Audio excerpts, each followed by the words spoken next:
एक गांव में शिकारी रहता था। वो अक्सर जंगल के जानवरों को पकड़कर लाता था और उनका व्यापार करता था। हर दिन की तरह एक दिन उसने अपना तीर धनुष निकाला और जंगल की तरफ जाने लगा।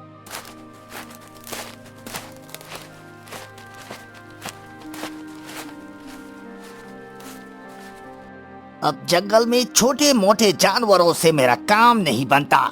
आज तो किसी बड़े जानवर को पकड़ता हूँ। तभी शिकारी देखता है कि शेर आ रहा होता है। शिकारी पेड़ किनारे तीर धनुष लिए हुए खड़ा होता है। आज इस शेर को पकड़ लूंगा और फिर शहर ले जाकर इसे बेच दूंगा। इसके मुझे अच्छे पैसे मिलेंगे। इतना पैसे ठीक हो जाता है। आज तुमने मेरी जान बचाई है राजा। तुम्हारी तरह मैं भी इसी जंगल का राजा हूँ। आज से हम दोनों मित्र हैं। कभी तुम्हें मेरी मदद की जरूरत पड़े तो संकोच मत करना। हाँ, तुम्हारा बहुत बहुत धन्यवाद। अब मैं अपने नगर चलता हूँ। मैं तुमसे मिलने आता रहूंगा शेर। हाँ। इतना कहकर राजा अपने नगर वापस चले जाते हैं। एक दिन राजा राज दरबार में बैठे होते हैं। तभी मंत्री वहाँ पर आता है। महाराज, बहुत बड़ा अनर्थ हो गया महाराज। इस राज्य को बर्बाद होने से कोई नहीं बचा सकता महाराज। अब हम सब मारे जाएंगे महाराज। अब हम सब मारे जाएंगे। क्या हुआ मंत्री जी? आप ऐसे घबरा क्यों रहे हैं? हमें पूरी बात बताइए। महाराज, खजाने से वो जादुई घड़ा गायब है। हमने उस घड़े को बहुत ढूंढा लेकिन वो अभी कहीं नहीं मिल रहा महाराज। क्या उस समय हमारे रक्षक कहाँ थे? किसने चोरी किया वो घड़ा? किसने चोरी किया?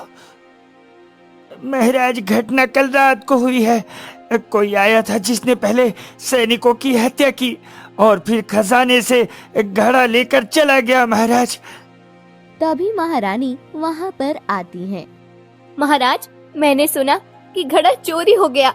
यदि ये काम किसी चोर का होता तो वो खजाने के दूसरे सामान भी लेकर जाता, लेकिन वो व्यक्ति केवल घड़ा लेकर गया है। इसका क्या अर्थ हो सकता है? महारानी, आपको अनुमति नहीं है कि आप हमारे राज्य के विषय में कोई भी सलाह दे, इसलिए आप यहाँ से जा सकती है।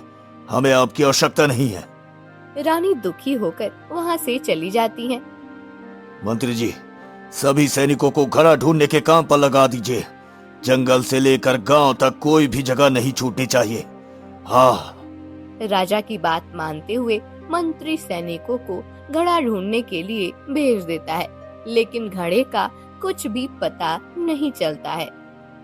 महाराज, सभी सैनिक वापस आ चुके हैं लेकिन किसी के पास भी घड़े से संबंधित कोई जानकारी नहीं है महाराज। एक दिन राजा परेशान होकर इधर उधर टहल रहे थे। तभी रानी वहाँ पर आई। क्या हुआ महाराज? आप बहुत चिंतित दिखाई दे रहे हैं। कोई बात है? मुझे बताइए, शायद मैं आपकी कुछ मदद कर सकूं। ये आपके काम की बात नहीं है महारानी। आप राजकाज के कार्यों से दूर रहिए। दासियों का झगड़ा खत्म कीजिए और भोजन बनवाइए बस। आप स्त्रियों को आता ही क्या है भोजन बनाने के अलावा? हाँ। राजा की ऐसी बात सुनकर रानी बहुत दुखी होती है। राजा वहाँ से गुस्से में चले जाते हैं।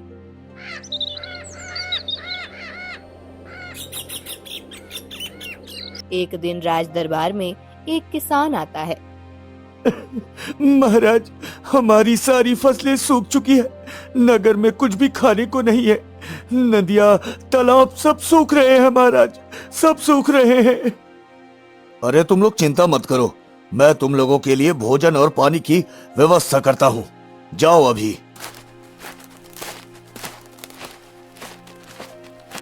महाराज, इस तरह कब तक चलेगा? हम प्रजा को मुफ्त में भोजन खिलाते रहेंगे।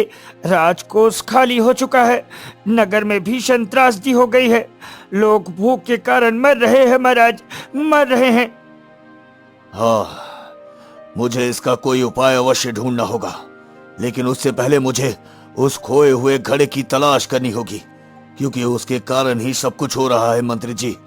हाँ। राजा जंगल के लिए निकलते हैं। तभी उनकी मुलाकात एक साधु से होती है।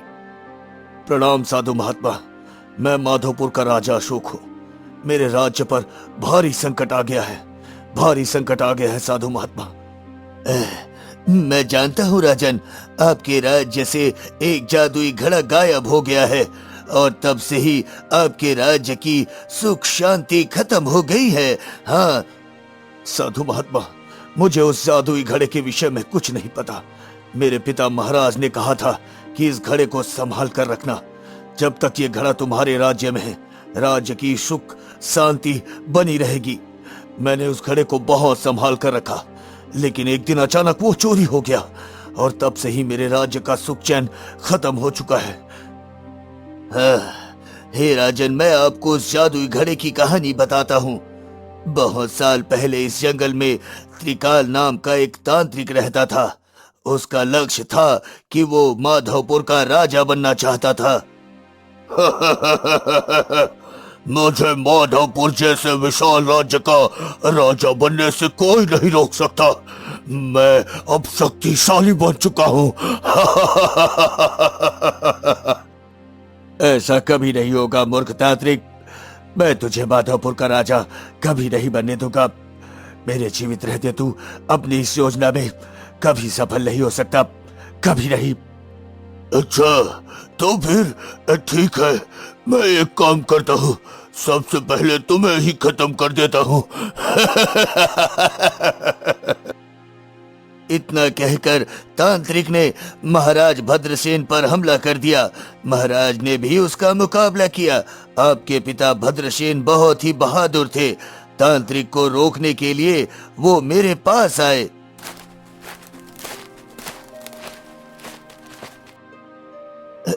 साधु महात्मा, त्रिकाल माधवपुर का राजा बनना चाहता है, लेकिन अगर उसकी योजना सफल हो गई तो वो प्रजावासियों को खत्म कर देगा।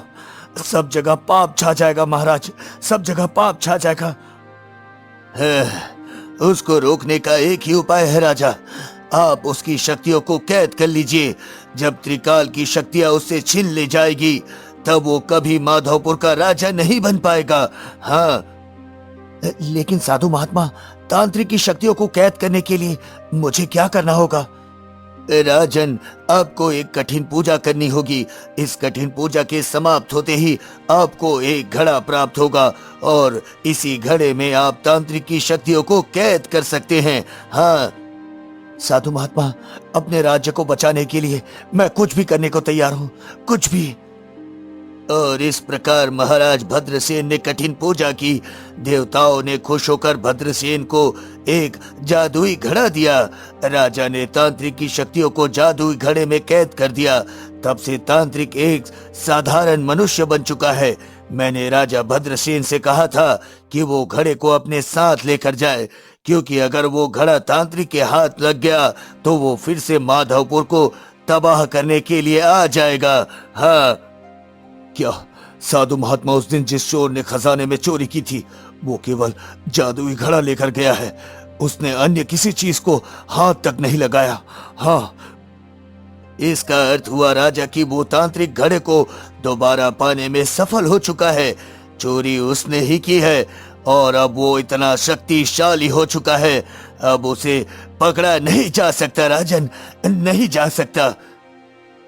साधु महात्मा, कोई उपाय बताइए ताकि मैं भी अपने राज्य को उस तांत्रिक से बचा सकूं। कोई तो उपाय होगा साधु महात्मा। राजन, इसका उपाय है। उस तांत्रिक को हराने के लिए आपको 2 जादुई वस्तुओं की आवश्यकता है। हाँ, पहला अग्नि रत्न, जो जादुई आग को बुझा सके। जब आप तांत्रिक के पास जाएंगे तो वो आपको हराने के लिए जादुई आग का इस्तेमाल जरूर करेगा, इसलिए अग्नि रत्न से आप अपनी सुरक्षा कर सकते हैं राजन। दूसरा है चंद्र कवच। इस चंद्र कवच में इतनी रोशनी होगी कि वो तांत्रिक इसे बर्दाश्त नहीं कर पाएगा और इसकी रोशनी के कारण वो हमेशा के लिए खत्म हो जाएगा। साधु महात्मा, ये दोनों चीजें मुझे कहां पर मिलेगी? कृपया करके इसके बारे में मुझे पूरी विस्तार से बताइए। राजन, ये काम आप अकेले नहीं कर सकते। इसमें आपको रानी की भी सहायता लेनी होगी और साथ ही जंगल के राजा शेर की भी। यदि शेर आपकी सहायता करने के लिए तैयार है तो आप इस कार्य में सफल जरूर होंगे। जी साधु महात्मा, ठीक है, मैं महारानी और जंगल के राजा के शेर के साथ ही इन दोनों वस्तुओं को ढूंढने के लिए जाऊंगा। प्रणाम साधु महात्मा। राजा सबसे पहले रानी के पास जाते हैं, रानी को सारी समस्या बताते हैं। मुझे क्षमा कर दीजिए महारानी, मैंने तुम्हारा अपमान किया और तुम्हें राजकाज के कार्यों से दूर रहने को कहा, लेकिन अब तुम्हारे बिना मैं इस राज्य की रक्षा नहीं कर सकता। मुझे माफ कर दो महारानी, मुझे माफ कर दो। महाराज, मैं तो सदा ही आपकी सहायता के लिए तैयार हूँ। चलिए हम दोनों मिलकर इस राज्य को फिर से सुरक्षित करते हैं। रानी को अपने साथ लेकर राजा शेर के पास जाते हैं। अरे कहो मित्र, बहुत दिन बाद आए हो। लगता है तुम अपने इस मित्र को भूल गए हो। हाँ मित्र, मुझे तुम्हारी सहायता की आवश्यकता है। आज मेरा पूरा राज्य बड़ी मुश्किल में है। बिना तुम्हारी सहायता के मैं अपने राज्य की रक्षा नहीं कर सकता। अरे राजन, तुमने मेरी जान बचाई है और मुझ पर उपकार किया है। मैं तुम्हें उस उपकार का बदला जरूर चुकाऊंगा। राजा, रानी और शेर दोनों वस्तुओं की खोज में निकल पड़ते हैं। सुनो, सबसे पहले हमें अग्नि रत्न को खोजना होगा। तीनों एक साथ जंगल में आगे बढ़ते हैं। तभी उन्हें एक जलती हुई घाटी दिखाई देती है। महाराज, वो देखिए, जलती हुई घाटी। शायद यहाँ से हमें अग्नि रत्न प्राप्त हो जाए। रानी, राजा और शेर अग्नि घाटी के पास पहुँचते हैं। तभी एक भयानक राक्षस वहाँ पर आ जाता है।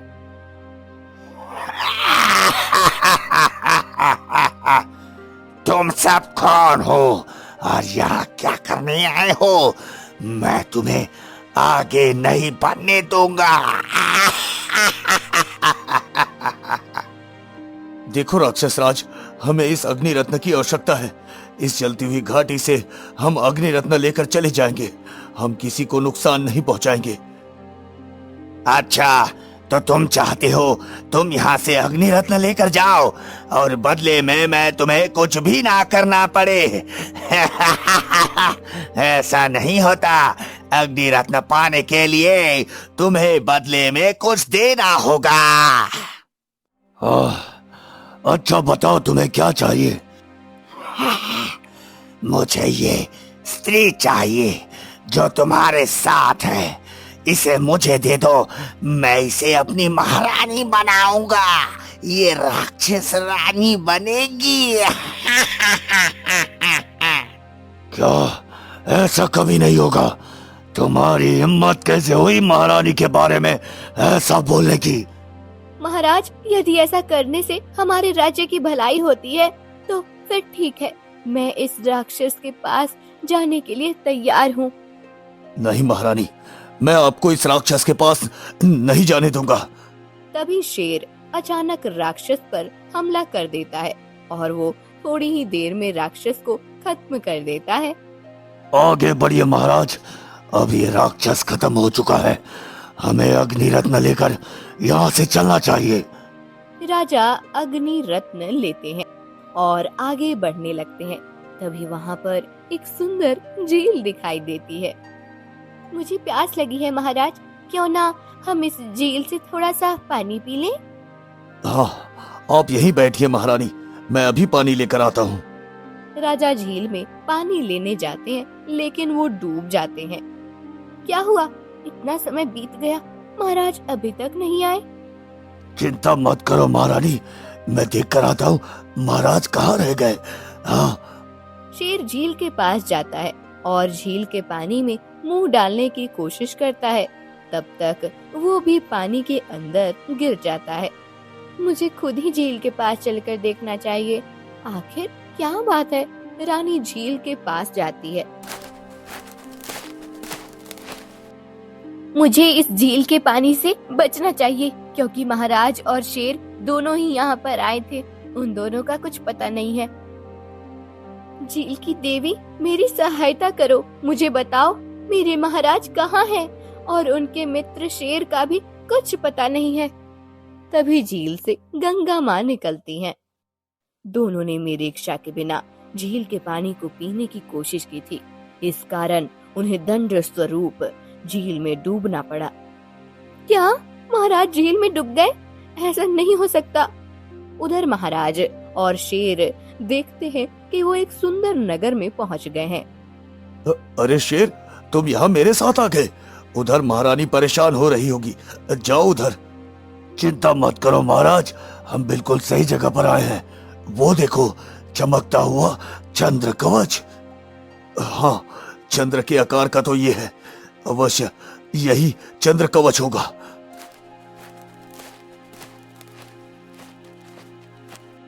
राजा चंद्र कवच उठा लेते हैं। हाँ मित्र, चंद्र कवच तो हमें मिल गया, लेकिन अब हम यहाँ से बाहर कैसे जाएंगे? हे गंगा माँ, मुझे वो उपाय बताओ जिससे मैं महाराज और शेर दोनों को इस झील से बाहर निकाल सकूं। मैं तुमसे एक प्रश्न पूछती हूँ, अगर तुमने मेरे प्रश्न के ठीक उत्तर दे दिए तो मैं महाराज और शेर दोनों को इस झील से मुक्त कर दूंगी। पूछो गंगा माँ, आपको क्या प्रश्न पूछना है? मेरा प्रश्न है, हे रानी, तुम अपने पति, राज्य और प्रजा के बीच सबसे पहले किसे चुनोगी और क्यों? गंगा माँ, महाराज का कर्तव्य है प्रजा की सुरक्षा, और उनके इस कर्तव्य को पूरा करने के लिए मैं प्रजा को चुनना चाहूंगी। मेरे और महाराज के लिए हमारे निजी सुख से ऊपर प्रजा का सुख है। रानी, मैं तुम्हारे इस निस्वार्थ भाव से बहुत प्रसन्न हूँ। वादे के अनुसार मैं अभी महाराज और शेर को मुक्त कर देती हूँ। राजा अशोक और शेर दोनों ही झील से मुक्त होकर बाहर आते हैं। ये देखो महारानी, हमने चंद्र कवच को प्राप्त कर लिया है। राजा, रानी और शेर अग्नि रत्न और चंद्र कवच दोनों को लेकर काली पहाड़ी पर जाते हैं, जहाँ पर तांत्रिक सिद्धियां कर रहा होता है। उसके पास में ही वो जादुई घड़ा होता है। सबसे पहले मुझे जादुई घड़े को नष्ट करना चाहिए, ताकि ये फिर से मेरी शक्तियों को कैद न कर ले। हाँ हाँ। तभी वहाँ पर राजा, महारानी और शेर के साथ पहुँचते हैं। राजा तांत्रिक को देखकर चौंक जाते हैं, क्योंकि ये तो शिकारी होता है जिसने शेर का शिकार करने की कोशिश की होती है। अरे, तुम तो साधारण शिकारी थे, लेकिन तुम तांत्रिक कैसे बन गए? मेरी शक्तियों को छीनकर तुम्हारे पिता ने मुझे साधारण शिकारी बना दिया था, लेकिन अब मैं अपनी सारी शक्तियां वापस प्राप्त कर ली है। हाँ। रुक जाओ तांत्रिक, अब तुम्हारा अंत निश्चित है। अब मैं तुम्हें जीवित नहीं छोड़ूंगा। राजा जैसे ही आगे बढ़ते हैं, तांत्रिक अपने जादू से वहाँ पर आग लगा देता है। क्या हुआ राजा, रुक क्यों गए? आगे बढ़ो राजा, ये जादुई आग तुमको खत्म कर देगा। राजा अग्नि रत्न निकालते हैं, जिससे वो आग समाप्त हो जाती है। ये तुमने कैसे किया? आज तक कोई इस जादुई आग को समाप्त नहीं कर पाया। ये तुमने कैसे किया? केवल जादुई आग ही नहीं, हम तुम्हें भी समाप्त करेंगे। हाँ। राजा चंद्र कवच निकालते हैं। उसकी रोशनी से तांत्रिक अपनी आंखें बंद कर लेता है, लेकिन तभी हिम्मत करते हुए उसने अपनी तलवार राजा पर चला दी।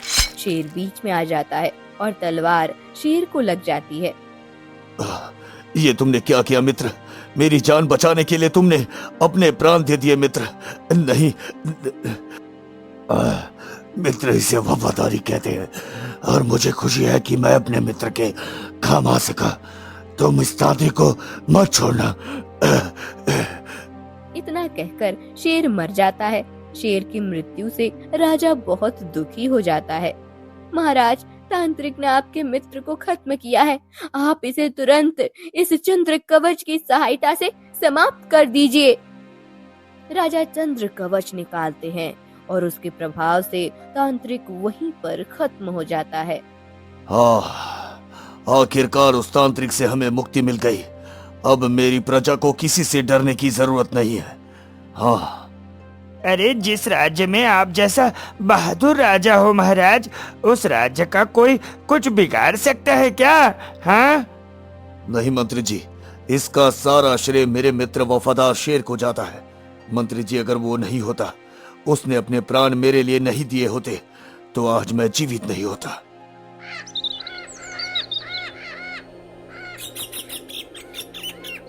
भीषमगढ़ राज्य में वीर सिंह नाम के एक राजा राज्य करते थे।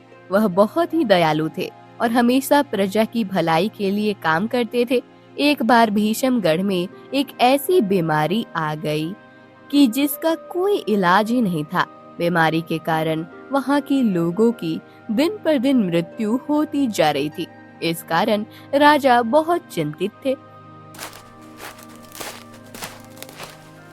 महाराज, क्या बात है?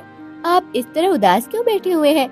लगता है कि आप किसी बात को लेकर बहुत चिंतित हैं। चिंता तो है महारानी, मगर क्या करें, कुछ समझ में नहीं आता कि हम इस चिंता से कैसे मुक्त हुए।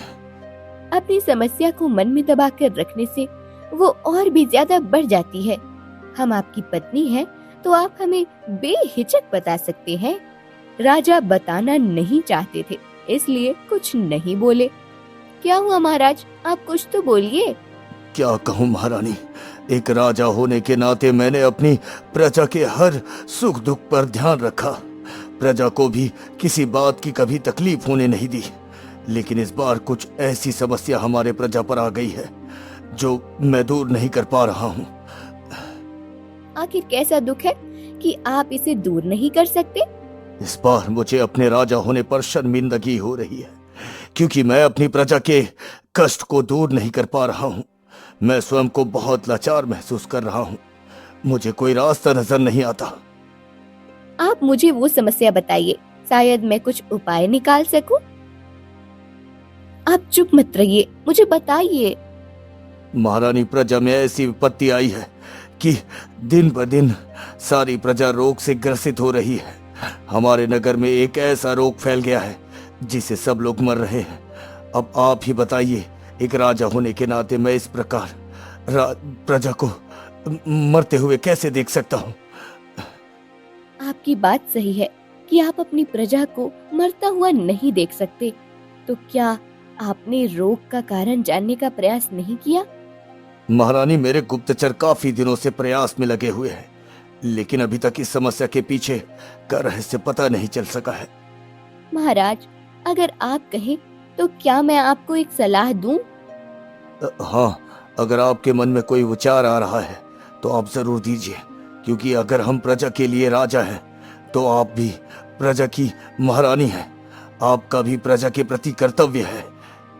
मेरे मन में ये बात आ रही है कि हम दोनों वेश बदलकर प्रजा के बीच में चलते हैं और बीमारी के कारण का पता लगाते हैं, क्योंकि हो सकता है जिस कारण तक गुप्तचर नहीं पहुंच पा रहे हैं, उसी कारण का पता शायद हम दोनों लगा लें।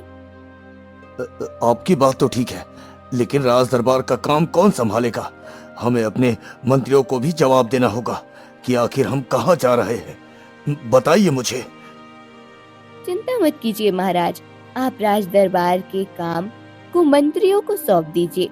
साथ ही हम दोनों सभी को कह देंगे कि हम तीर्थ यात्रा पर जा रहे हैं। इस तरह हमारी योजना के बारे में किसी को पता नहीं चलेगा। हाँ ठीक है महारानी, आपकी बात तो बिल्कुल सही है। मैं अभी मंत्रियों की बैठक बुलाता हूँ। राजा तत्काल में ही अपने दरबार में एक विशेष बैठक बुलाते हैं। रामधीन मंत्री के पास संदेश लेकर जाओ, कहो कि राजा अभी विशेष बैठक करना चाहते हैं। जी महाराज, आपके जैसी आज्ञा हो। सेवक तुरंत मंत्री के पास चला जाता है।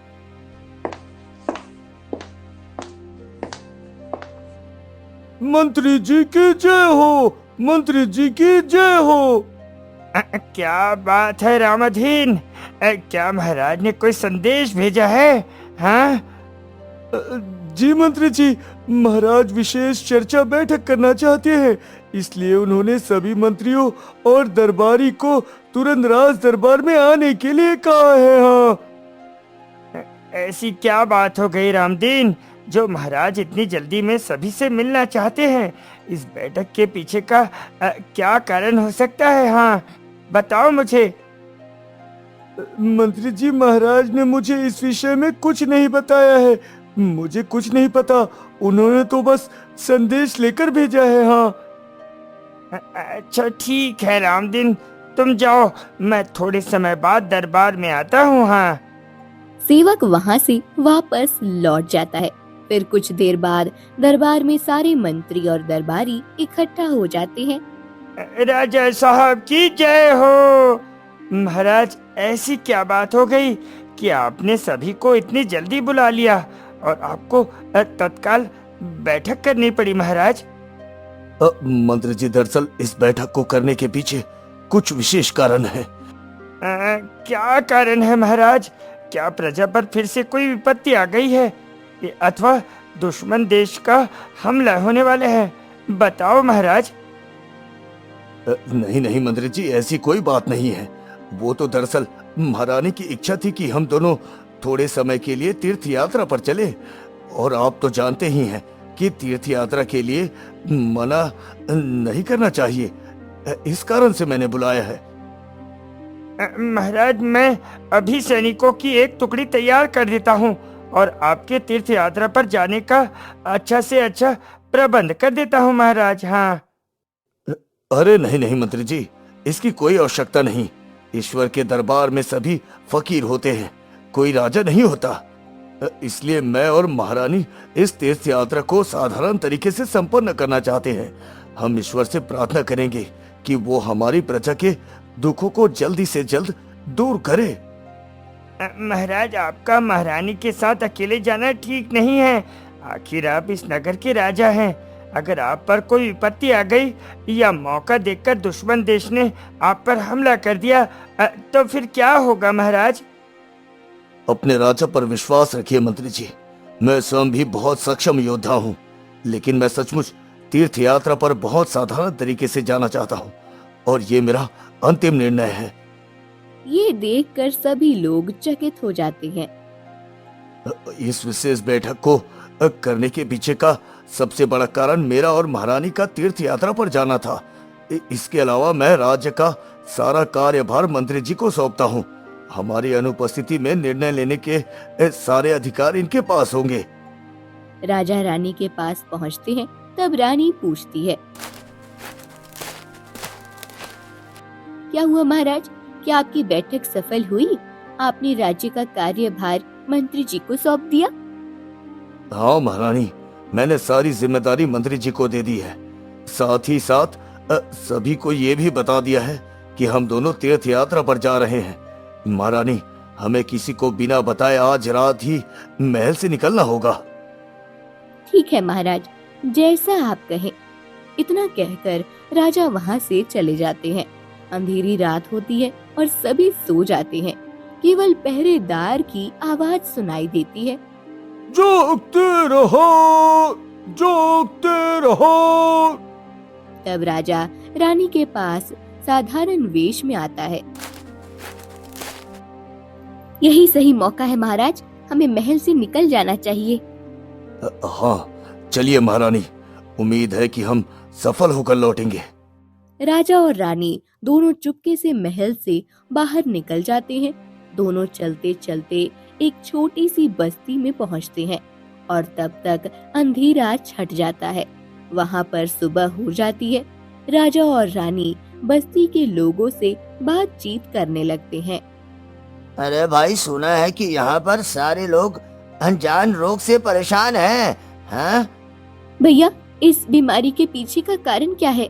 क्या किसी ने ये जानने का प्रयास नहीं किया? बहन, ये रोग इतना भयानक है कि इसके बारे में किसी को कुछ नहीं पता। इसका इलाज भी असंभव है। अब तो ईश्वर ही हमारी रक्षा करेगा। उसके अलावा हमें कोई नहीं बचा सकता हो। इतना कहकर वह व्यक्ति वहां से चला जाता है। राजा और रानी दूसरी जगह जाते हैं, जहां वह देखते हैं कि एक व्यक्ति रोग के कारण मर चुका है। यहाँ पर सभी लोग इस प्रकार क्यों रो रहे हैं? क्या बात है? अरे तुम जानती नहीं, बेचारे किसान की मृत्यु हो गई। उस भयानक रोग ने इसका परिवार तबाह कर दिया। बेचारे का परिवार बहुत परेशान है। हाँ। रोग? कौन सा रोग भाई? जब से यहाँ पर आया हूँ सभी लोग रोग के विषय में ही बात कर रहे हैं, लेकिन कोई इसके पीछे का कारण नहीं बताता। अरे भाई, रोग का कारण जानकर क्या मिल जाएगा? पहले इसका इलाज ढूंढने की आवश्यकता है, ताकि निर्दोष लोगों की जान बच सके। हाँ। अरे क्या इस किसान को बचाने का प्रयास नहीं किया गया? किसी ने इसका इलाज नहीं करवाया? अरे कैसी बात करते हो? अरे भाई, मैं तुमको कब से समझा रहा हूँ कि इस बीमारी का कोई इलाज नहीं, और तुम उल्टे सीधे सवाल पूछते हो। हाँ? अरे भाई क्षमा कर दो, गुस्सा क्यों करते हो? गांव का व्यक्ति वहां से चला जाता है। राजा और रानी दोनों को बस्ती में घूमते हुए शाम हो जाती है। रात्रि में वह दोनों एक पेड़ के नीचे ठहरते हैं। आज का दिन व्यर्थ हो गया, क्योंकि हमें कुछ भी पता नहीं चल पाया। कल फिर से नए तरीके से प्रयास करना होगा। तब तक आज रात्रि के लिए हमें इस पेड़ के नीचे विश्राम करना चाहिए। हाँ महाराज, हमें निराश नहीं होना चाहिए। कल हमें इस बीमारी के बारे में कुछ न कुछ आवश्यक पता चल जाएगा। राजा और रानी आपस में बात कर रहे होते हैं। तभी रानी की नजर ऊंचे टीले पर पड़ती है। महाराज, लगता है कि उस टीले पर एक स्त्री बैठी है। इतनी अंधेरी रात में अब वो वहाँ क्या कर रही है? हाँ, इस घने अंधेरे में आखिर उसके अकेले बैठने का क्या रहस्य है? चलिए महाराज, चल कर देखते हैं। हमें उस औरत के पास चलना चाहिए। हो सकता है उसे हमारी सहायता की आवश्यकता हो। हाँ, चलिए चलकर देखते हैं। अगर कोई जरूरत होगी तो हम उसकी मदद जरूर करेंगे। हाँ। राजा और रानी दोनों उस स्त्री के पास पहुंचते हैं। वह दोनों काफी चुपचाप से चल रहे होते हैं, ताकि वो जान सके कि स्त्री वहां बैठकर क्या कर रही है। स्त्री के पास पहुंचते ही राजा और रानी बुरी तरह से चौंक जाते हैं। जादू टोना, तुम इतने रात में बैठकर यहाँ पर जादू टोना कर रही हो डायन?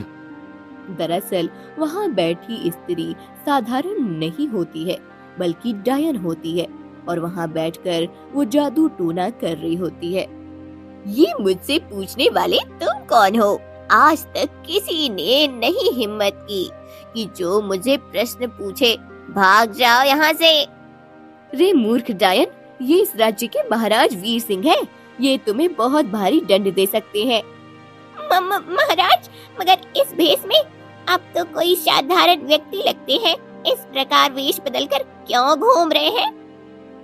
हम तो अपने प्रजावासियों के लिए यहाँ पर आए थे, ताकि जान सके कि आखिर प्रजा में जो बीमारी फैली हुई है उसके पीछे का कारण क्या है।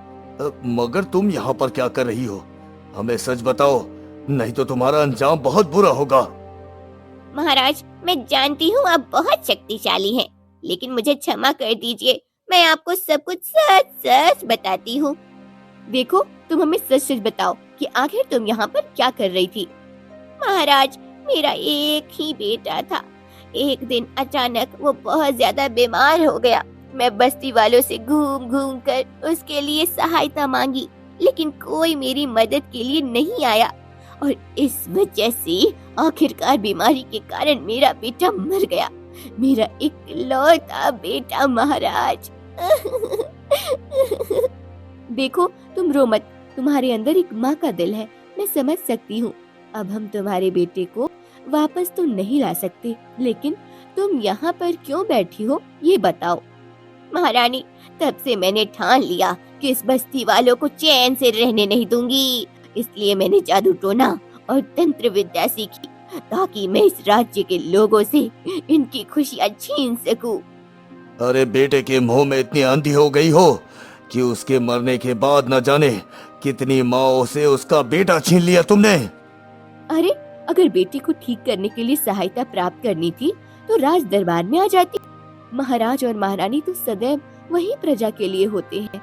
हम दोनों तुम्हारी बात सुनते और तुम्हारी सहायता करते।